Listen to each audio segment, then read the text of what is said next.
Ladies and gentlemen, welcome back to the Crypto News Podcast. We are buzzing as always. And before we get into today's guest, for the viewers, I have had a bit of a battle with the sleep the last couple of days. The bags under my eyes, you could literally fill a 90,000 person stadium in those things. So if you're watching, my apologies. I look like absolute shite, but we will battle through. My guest, on the other hand, looks incredible, and his flow, his hair, that's a hockey term for our Canadian listeners, is looking incredible. Time to get into the intro. We have the one and only Jason Zhao on the show today, and we have been trying to get this lad on the show for a hot minute. We finally got him on. Chief Protocol Officer and co-founder of Story, the world's IP blockchain. He's the youngest ever product manager at DeepMind, focused on productizing Google's cutting-edge AI intelligence models across different industrial and enterprise applications. He's an active angel investor in frontier tech startups and served as the founding editor-in-chief at Stanford Rewired, a magazine focused on the intersection of storytelling and technology. He's also a design fellow at IDEO, and Jason created and taught a course at Stanford's D.school. Also received both a Bachelor in philosophy and a Master in computer science at Stanford University. What a bio. Jason, welcome to the show, my friend. Pumped to have you. How you doing this lovely morning? Hey, wow. That was like Sam poetry. I really got to cut down that bio, but thank you for thank you for diving deep and doing the research there. But yeah, really my pleasure to be here, Matt, and really excited to dive in with you. Super pumped to have you on, mate. Before we get into Story, and again, just for the listeners, you guys, I'm sure most of you already know who Story is, one of the hottest companies in the Web3 space right now, literally tokenizing intellectual property. And I absolutely love this. You guys have heard my voice on the show for over 380 episodes, and I'm always talking about real world shit. We need more real world shit that is not just, the financing of XYZ and DEX this and SEX this and blah, blah, blah. It's like, this is actually some real world application that can help take Web3 mainstream. So this is why I'm super pumped for this, on top of the fact that Jason is an absolutely sweet dude. Now, time to get into it. Stanford, right away, it's like, okay, I've had tons of guests on the show, computer science background. You had philosophy and computer science. That's got to be pretty friggin' cool. You sort of get the best worlds of like IQ and EQ. Walk me through your time at Stanford. Maybe if you have any funny stories from you as a child that led you to be, a comp sci and philosophy whiz, and then sort of segue that into working at Google's DeepMind and the incredible shit that you and the team built there as well. Sure. Yeah. I mean, like how I got into philosophy was pretty interesting. So I never really studied it as a purely academic endeavor. Actually, I think it's like quite dry if you look at it purely academically. The kind of quick story of how I got really obsessed with it was actually in high school. I used to be extremely religious, so I, would go to church twice a week. Same with me, man. Actually, Same with okay, yeah. Cool. I think a lot of people had a similar experience because I don't know. It gave me a sense of meaning, and as especially middle school, high school years, it's like you don't really know right from wrong, and so going to that community was really powerful for me. But then, as I learned more about world history, I would read these history books and learn a little bit about the history of religion, and finding out that there are so many different religions, so many different sects of Christianity, the relationship to Judaism and Islam. It just made me feel like this is very arbitrary from a historical perspective. So I had this crisis of faith in high school, and that's a horrible time to have one because you're also just going through adolescence, right? You're that awkward teenage state, going through puberty, all this other stuff. So it was kind of like a perfect storm. And then that time I was looking for basically a value system that I could use to orient my life. And that's when I started discovering philosophy. I read a lot of Stoicism. I read a lot of existential philosophy. Probably got into Nietzsche a little bit too early. But overall, I found, it was probably the wrong time to get into it. But anyways, it was interesting to me. And I got really interested in it for this sort of personal reason and ethical reason. And then I discovered the Stanford Encyclopedia of Philosophy. So it's a really great resource, kind of explains philosophy from the world's best philosophy experts at places like Stanford and other universities. And so I would just read this every night, and I got obsessed with it. And in parallel, I was always obsessed from a young age around building a generational business. I started reading Walter Isaacson's Jobs biography, Steve Jobs, and that just got me hooked. And one thing I really took away from that and I really admired is the way that Steve Jobs, his whole uniqueness and his singularity was about combining humanities with engineering, combining technology with arts and with philosophy and with design. And so, I was obsessed with philosophy for the reasons I already told you about, but also I grew obsessed with building a massive company. And I would, ask my parents to buy me Fortune magazines, Forbes magazines, Inc. magazines, whatever I could get my hands on in like suburban Texas, and reading all these business books as well. So those were kind of my two interests. And so that's why it was really a dream come true for me to go to Stanford, because it was the one place in the world where I felt like I could get a world-class humanities education, because they do have a really good philosophy department. They have a great humanities department, and also, of course, be immersed in Silicon Valley and just be able to build a generational business. So that's what Stanford was like. I mean, on day one, I got into school, and the first person I meet is the girl across the hall from me, and she's moving into her dorm. I'm moving into mine, and she gives me her business card at the end of our conversation. And I'm, this is first day of freshman year. I have like boxes from like plastic boxes from Amazon that I'm like setting up, and I get a business card, and that was like my welcome to Stanford moment. Later that week, someone told me about their startup idea and wanted me to join, but wouldn't tell me what the idea was without me signing an NDA. And this was week one of freshman year. Wow. And I was, so that was basically 4 years of my life, which is why I've never watched the show Silicon Valley, because I don't need to, because it's literally just the life I lived. But no, it was a great experience. Like, I've always studied philosophy because it was just intellectually interesting, but also more importantly, it was like personally fulfilling. And computer science, not because I'm naturally an engineer by heart. I'm really not. I'm actually, I only believe in technology when it has strong humanistic and philosophical implications. So I get interested in big philosophical ideas, and I think about how technology can be the agent to achieve and realize those ideas. And that's actually, how I got interested in AI at first, and how I spent a couple of years at DeepMind, but also how I got obsessed with blockchain was similar, because I started rereading the Bitcoin and Ethereum white papers around 2020. And to me, they were almost political philosophy papers with a bit of tech mixed in. It was really about achieving this libertarian goal, and the tech was secondary to that goal. That's very unique when you look at the history of technologies. Usually they're developed in a lab or at a company for either an academic research reason or a commercial reason. But blockchain is one of the only technologies that was driven by a political and philosophical vision. And even in 2020 and 2021, when I was reading these white papers, and it was DeFi summer, uni, maker, all these interesting things, what happened was, there was a lot of conversation around DAOs. And man, DAOs are very, very different from a political philosophy perspective than the libertarian ethos that Satoshi and Vitalik had.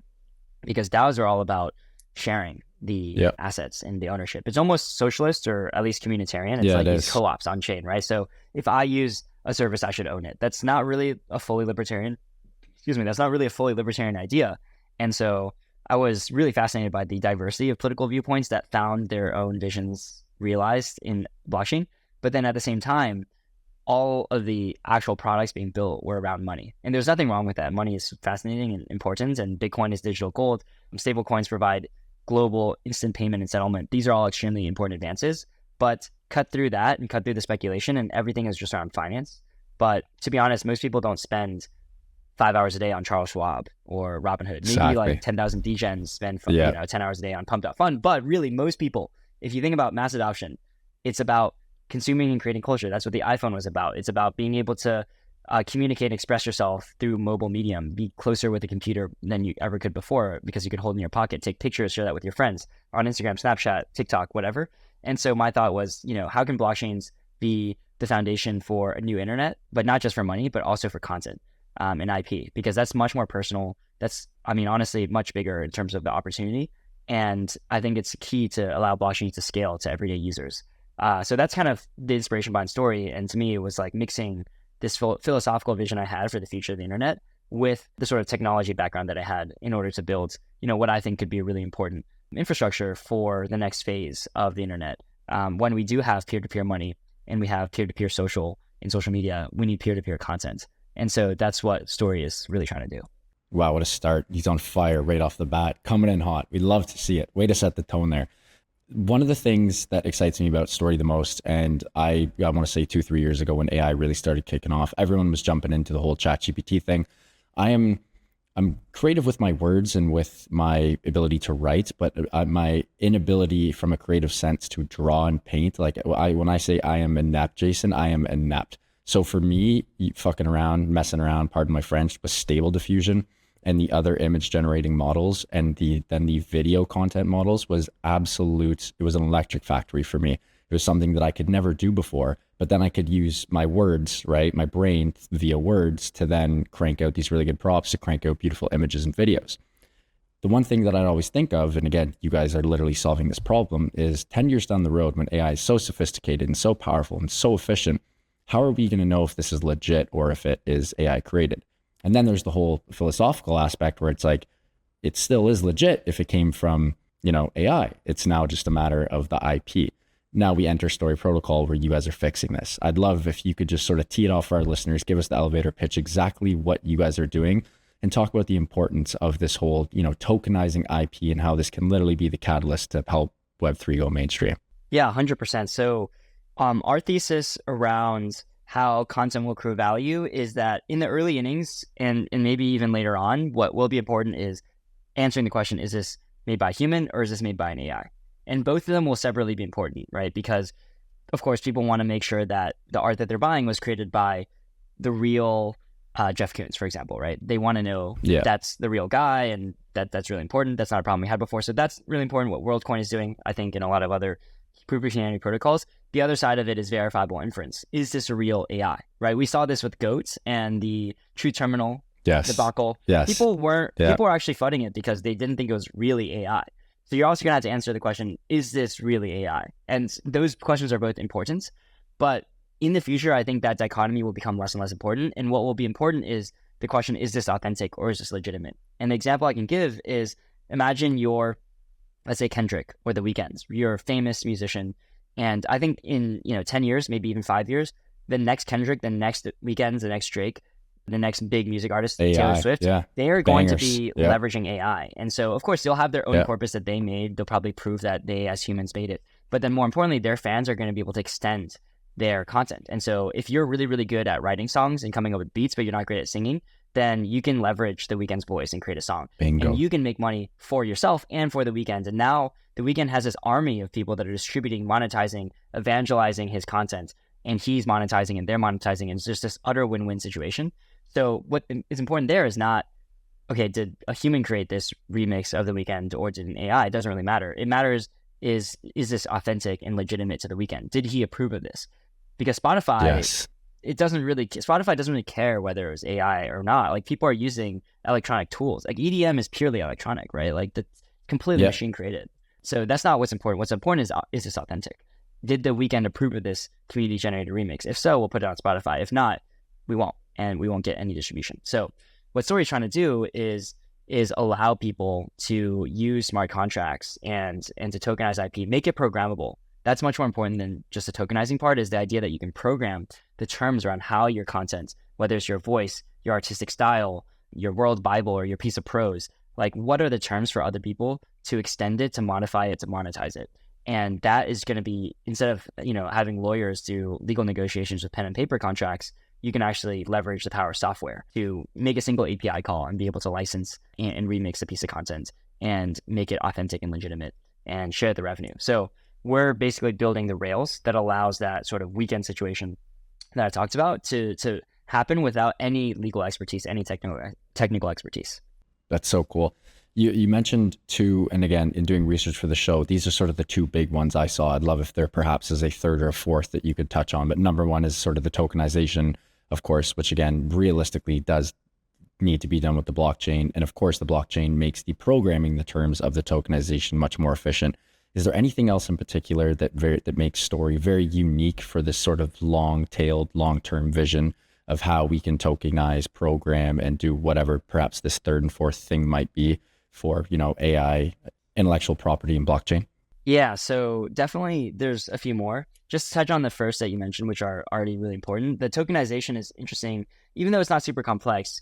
Bringing IP as an asset class on chain is really exciting because it's a multi-trillion-dollar industry. And unlike Athena, which is awesome and cool, no one understands Athena. Even degens have a hard time understanding that, right? And so IP, I mean, everyone, your grandma, your mom, your friend who doesn't know anything about tech, they know why Mickey Mouse is valuable. They know why Avengers is valuable.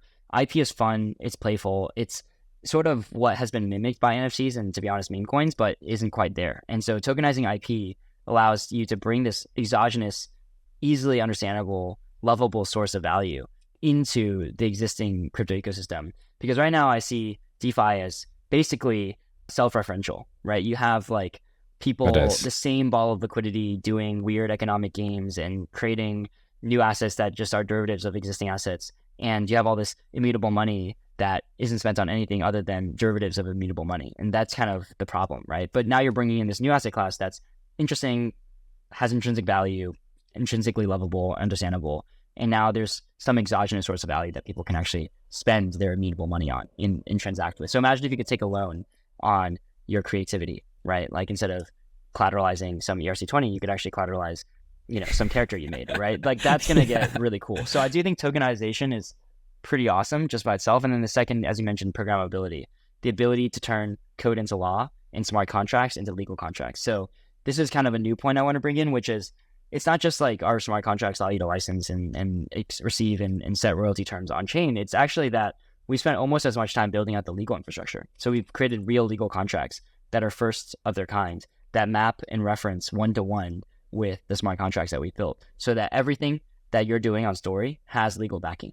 So now you have basically, it's not just smart contracts are analogously related to legal contracts. They are legal contracts, and you can manipulate them as easily as you can manipulate software. So that's what we're trying to do there. And then the last thing I'll say is what we're trying to do is build a network and build the world's largest IP library. So what's interesting is this IP Lego concept, where, for example, if you are a creator tool and you're registering IP from the creators using you on Story, every single IP that's registered, it's not just stuck on that one app. It's now published. You register it once and it's published onto every single app on the Story ecosystem.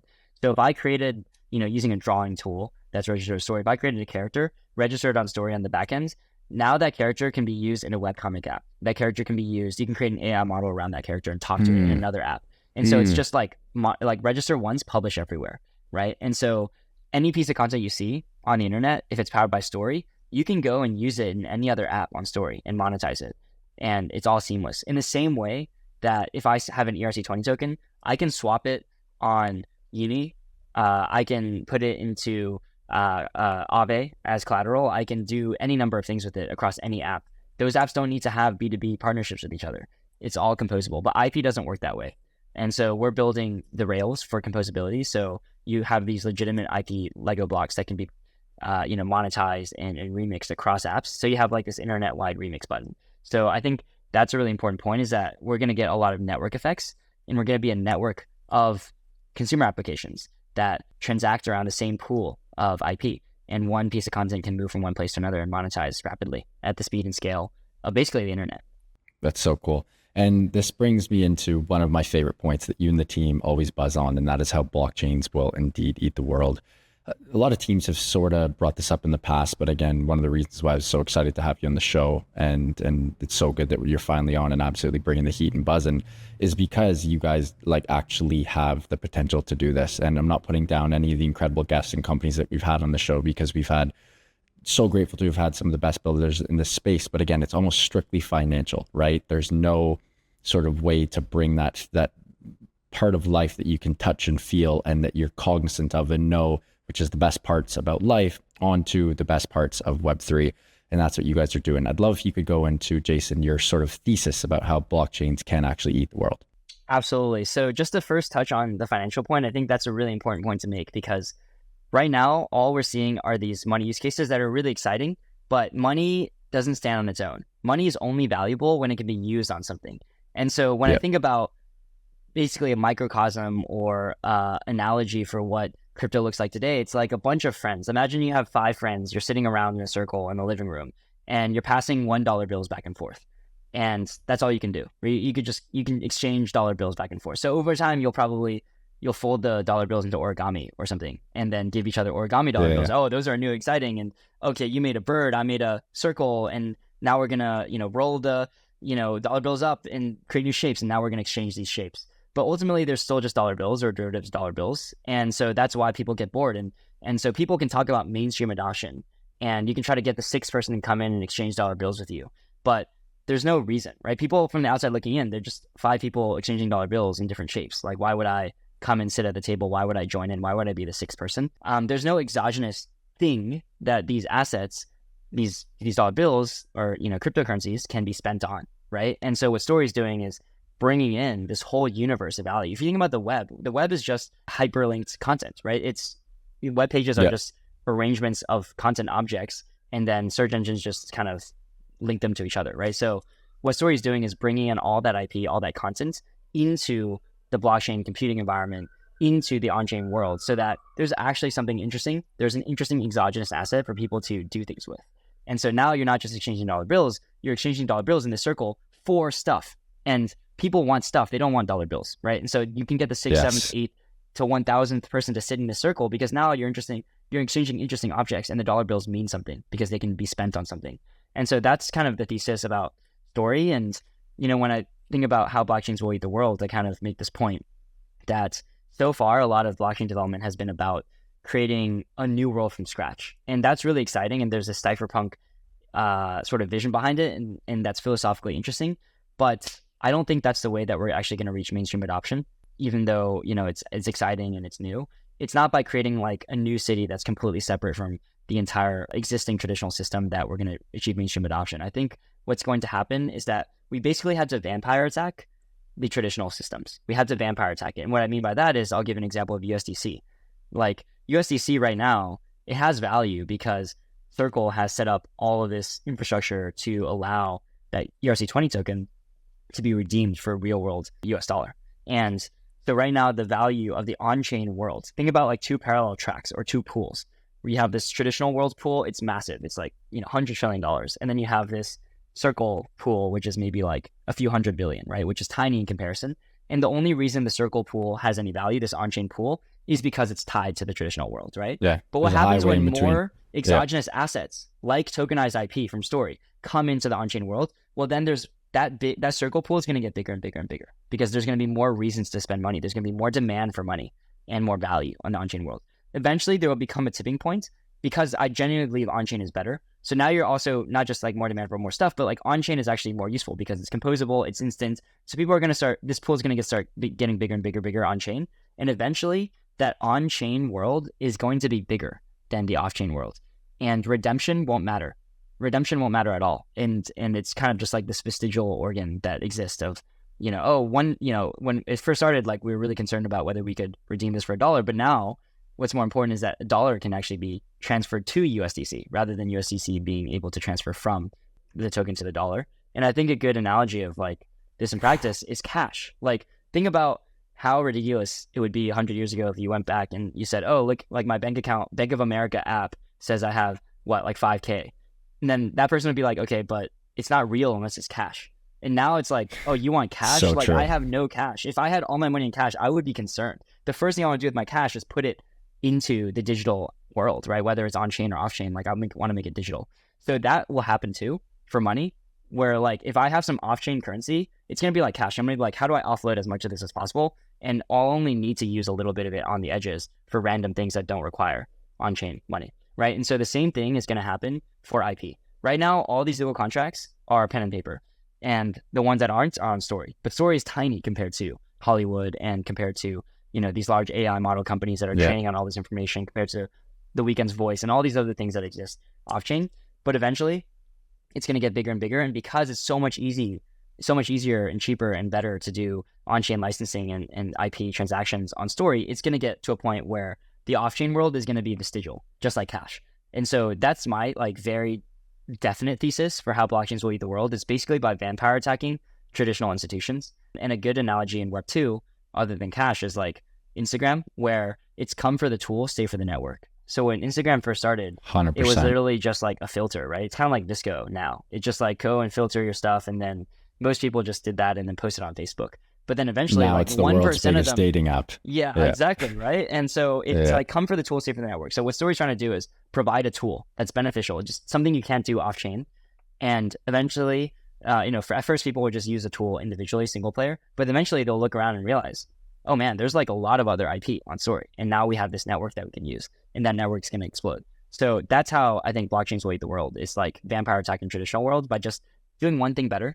And then as that thing grows and grows and grows, it'll eventually expand into a network that is bigger than the traditional world. So cool. Jason, you're on a roll here, mate, but we do need to take a quick break. Give a huge shout out to our sponsor of the show, Prime XBT. When we get back, we're going to keep buzzing on everything story related and give a huge shout out to Jason and the team for that massive raise, that Series B raise. Until then, huge shout out to Prime XPT, longtime friends of cryptonews.com and longtime sponsors of the Crypto News Pod. We love Prime XPT as they offer a robust trading system for both beginners and professional traders. Doesn't matter if you're a rookie or a vet, you can easily design and customize your layouts and widgets to best fit your trading style. Prime XPT is also running an exclusive promo for listeners of the pod. Use the promo code CryptoNews50, that is CryptoNews50, all one word, to take advantage of this offer. Again, CryptoNews50 to receive 50% of your deposit credited to your trading account. And now back to the show with Jason.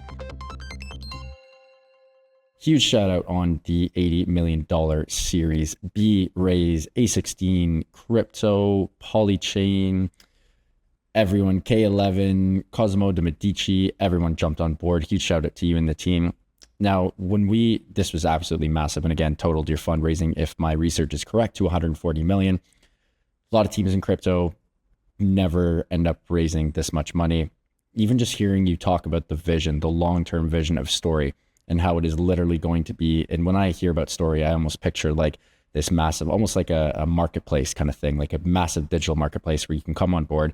You can use people's art, whether it's voice, whether it's digital, whether it's words, you name it, anything that can be tokenized, anything that is IP related. How do you guys use this money to sort of choose what you want to attack to get to that next level? Because I've obviously never built a company this big, this wide, this large, and your job, it must be a bit of nightmare fuel deciding like how do we prioritize what to attack? You know, like you guys have done a great job in building the tech and developing the framework. And of course, the legal aspects is absolutely massive. But like, what are you going to spend this money on and where are you going to go next? How do you get to that next level and that next level? Absolutely. Well, I mean, first of all, we're very fortunate to have the support, especially of A16Z, because they've really supported us from the seed to the A to the B. So I think they're very long-term vision aligned investors. And when it comes to the raise, I think there's a few different components. The first is that building a layer one is just very resource intensive. And my hope is that cost will go down over time. It's so much work. There is always so going much to be work. It's wild.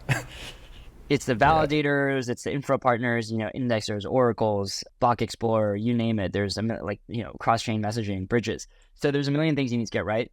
But I do think that there should be more chains because I believe in the purpose-built vision, right? And the idea is that we've learned from the 20 past years of the internet that not every single process can be run on one computer, right? It would be ridiculous if Facebook and the New York Stock Exchange and like TikTok or Instagram all ran on the same computer. That would be ridiculous, right? You have to have specialized hardware and specialized software to run specific processes, especially with AI training. That's completely different, right? So Story is one instance of a purpose-built L1 that starts with this problem of IP and then works backwards to, how do we build that?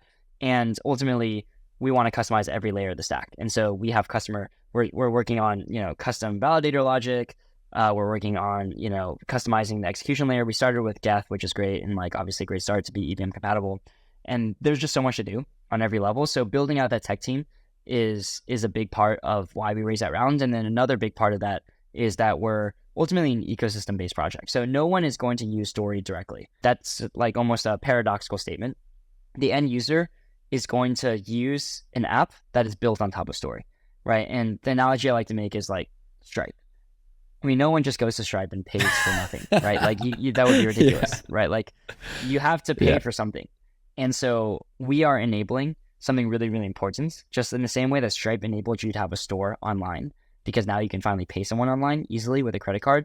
Story is, we're not doing checkout or payments, but what we're doing is enabling you to easily transact, trade, license, and protect IP. And any consumer app is going to want to use this, right? But no one is going to use Story directly. So we had to build out an ecosystem and support those projects. And that's never going to be automated, right? You're dealing with real entrepreneurs that are betting their career and their livelihoods on Story and on the tools that we've built. And we need to make sure that they succeed. So it just requires a lot of resources and a lot of team building on our end to be able to support a massive ecosystem and do things that don't scale in order to get to a place where we do have those network effects. So it's a combination of, layer one is really expensive, especially a customized layer one that isn't just like a fork or an off-the-shelf solution. And then also this ecosystem play in supporting our builders in a way that at first isn't going to be scalable because we want to provide them concierge service, but eventually will be hopefully a network effect. That's kind of why we raised that round. And also, in crypto, you really never know what's going to happen. There's always black swan. You have to predict black swan events, and we have to be paranoid as a founder and prioritize survival. So cash is king, and just the ability to be able to pursue a long-term vision that is always going to run into road bumps along the way, and it's going to suffer setbacks inevitably. Like, being able to still have that long-term vision in mind is really important. I love that. So in the future, let's say 3-4 years down the road, heck, it could be sooner than that, when things are really buzzing and it is a true electric factory, the everyday user of Story, it will look and feel like a Web2 product. You're not going to know that you're really, interacting with the blockchain. Heck, you're not even really going to know that you're interacting with the Story L1. And it's just going to be a very clean, cool, sexy, efficient sort of app that just makes sense and works. Am I on the right page here? 100%. 100%. My goal is that, my friends who don't know a thing about crypto are going to be using apps that under the hood have Story integrated. And gotcha. No one, I think success will look invisible. I'll give you an example.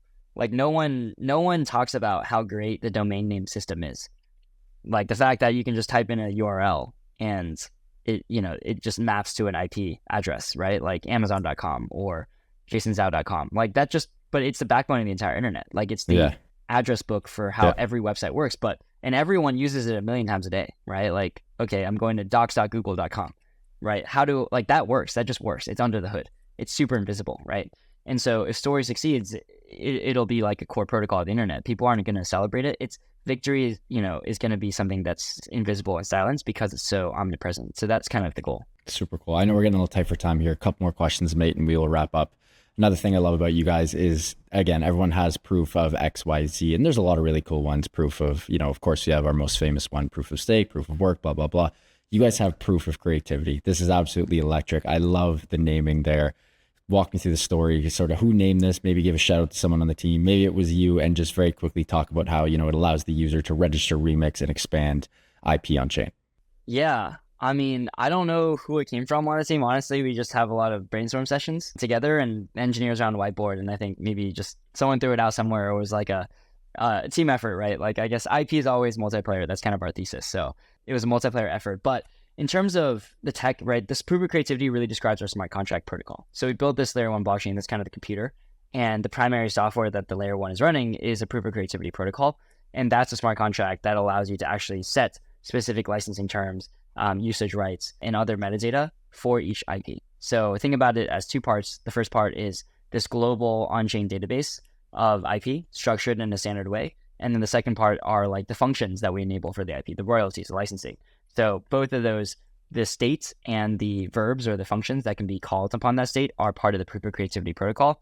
And that's kind of like the primary software that Story, the blockchain, is running. So cool. Mate, this was an incredible episode. Any plugs, ecosystem developments? I mean, you guys have so many incredible partnerships. MyShell, Ritual, Magma, Mahojin, Sekai, Ablo. Like, there's so many cool things. We're running tight for time. I don't want to bring one up that might not be as important as you really think it is. You guys have over 200 plus teams in the network that have generated over 20 million new IP assets. You name it: AI, fashion, art, digital art. Any that you'd love to shout out or talk about, or any big announcements coming up before we let you go today? I mean, there's so many ecosystem partners I don't want to, bias towards any one of them, but honestly, you named out a lot of the ones I'm most excited about. I think in terms of ways to get involved with Story, number one, we just opened up our ambassador program. So it's not going to be like your traditional ambassadors program. I told the team that when we designed it, it's basically like as if you are working part-time at Story. So you're going to work very closely with the team. There's not going to be 10 million ambassadors spamming on Twitter. It's going to be 20 or 30 max, right? So you're going to be kind of part of the extended team. So the ambassadors program is coming out or has already been out. Check our Twitter for more information on that, but please do apply there. And then we will have a second and final public testnet called Odyssey that is going to replace our current testnet called Iliad in a couple weeks. And so we'll be making some announcements around that. But that is the final testnet before mainnet launch. So we're very excited to share that with you. And yeah, I think the last thing is that ultimately, as I said, we're an ecosystem company. No one uses Story directly. And so my top priority as a founder is supporting other founders that are building on Story. So if that's you, if you're interested in building something, you can DM me on Twitter. You can reach me on Telegram at JZhao23. and, or reach out to anyone on the team. It's kind of our job to support you. So that's always my call to action is, our job is to make you succeed, and that's going to help us succeed. So always feel free to reach out. I love it. And the last question, and this is a bit of just a curious George question on my end. The token, obviously, when you guys are fully locked and loaded a couple of years from now, whatever the case may be, is there a way that, like, do you worry about one, is there plans to make a token? Two, do you think there's a world where a stablecoin and regular token could work? Like, what's your whole thoughts on token down the road? Yeah, well, I mean, I can't talk too much about the token, but I can say that we're building layer 1. So, of course, there's going to be a gas token, and there's going to be an ecosystem around that. In terms of, like overall thoughts on tokens, ultimately, I think one of the big problems in the space is overemphasis on token as a product. Yeah. I genuinely believe that that's why we haven't seen incredible products being built. It's too grifty. Yes. But for you guys though, Jason, and sorry to interrupt, for you guys though, this makes so much sense though, like this is the fractional payments via story token or whatever. You know what I mean? Like, could that work with a volatile token, or would like do you need a stablecoin I think as well? The payments. So the payments would be done through stablecoins, and always. Yeah, I mean, it could be done through multiple means, but the one that we're going to prioritize is stablecoins. And Gotcha. in the future, if there's demand, we can add more volatile tokens. But ultimately, like, it's a product centric. We're not trying to fit the token into places where it wouldn't make sense. We're not trying to create a token if it doesn't make sense. And so ultimately, we're very focused on delivering real value. And like, honestly, the amount of thinking that has been done on the product compared to any sort of thoughts on the token is just like 100% more. Like, we very rarely discuss anything related to tokens unless it's very relevant to the core products, because at the end of the day, like, if the product works and it succeeds, then we're successful as a company. If it doesn't, then token or no token, it's pretty irrelevant. Like, I mean, anyone can launch an ERC20 token. Like, I could do it tomorrow. Like, that's what a meme coin is, right? So What distinguishes a project from a meme coin is the fact that a project has a real function, and that real function is the thing that we're focused on. I love that. Love the vision. What an episode, man. Really appreciate your time. This was an absolute treat. Before you let us go, can you please let our listeners know where they can find, of course, you personally and Story Protocol online and on socials? Yeah, so my Twitter is Jason J. Zhao. That's spelled Zhao. And then the Story Protocol Twitter is just Story Protocol. We also just opened up a YouTube that we're really focused on, and we want to do a lot more long form content that's more evergreen that you can't find on Twitter. So that is at Story FDN, Story Foundation. So Story FDN on YouTube. And so that's where you can find us. Amazing. Jason, what an episode. Can't wait to have you on for round 2. Wishing you and the team all the best. And again, you guys have a good chance at really getting this home. We absolutely love when companies and founders like you really haul ass and have this incredible vision. So really appreciate you coming on. Can't wait to see what you guys do over the next couple months and years. And we're rooting for you, dude. We're truly rooting for you. Thank you, Matt. Appreciate it. Folks, what an episode with Jason Zhao, Chief Protocol Officer and co-founder of Story. Guys, do go check them out and do not let them slip off your radar over the next couple of years. This is going to be a behemoth in the space and will literally bridge the gap between Web 2 and Web 3. Huge shout out to Jason and the team for making this happen. If you guys enjoyed this one, I hope you did. Please do subscribe. It would mean the world to my team and I. Speaking to the team, love you guys. Thank you so much for everything. And of course, back to the listeners, keep on growing those bags and keep on staying healthy, wealthy, and happy. Love you guys. Thanks for listening as always, and we'll see you on the next one. Bye for now. Ciao.